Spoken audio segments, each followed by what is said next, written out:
జై గాయత్రి మాత. ఒక నిమిషం మాట్లాడు. జై గాయత్రి మాత, జై గోమాత. ఈరోజు వేదాంత విద్యాయ మేఘస్వ పుంసామోహ రూపాయ పుణ్యశ్లోకాయ మంగళమైనట్టు ఈ యొక్క కలియుగంలో మంగళకరమైనవి కొన్ని ఉంటాయి.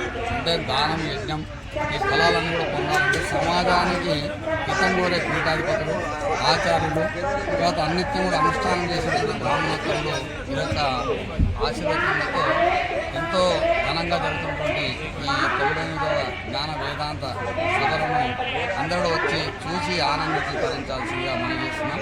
ఇలాంటి కార్యక్రమాలు ఇంకెన్నో జరగాలని, అందుకు ఈ బ్రాహ్మణ పరిస్థితులు కానీ ఇతరత్ర కానీ సహాయ సహకారాలు కానీ సమాజ శ్రేయస్సే బ్రాహ్మణ శ్రేయస్సుగా భావించే బ్రాహ్మణులు అన్నిత్యం కూడా ఈ యొక్క జ్ఞానాన్ని పంచడానికి ఉంటారు. అందరూ భాగంగానే పీఠాదులు అనేక మంది వస్తున్నారు. దర్శన భాగ్యం కలగడం మనకు ఒక మంచి సువర్ణ అవకాశం.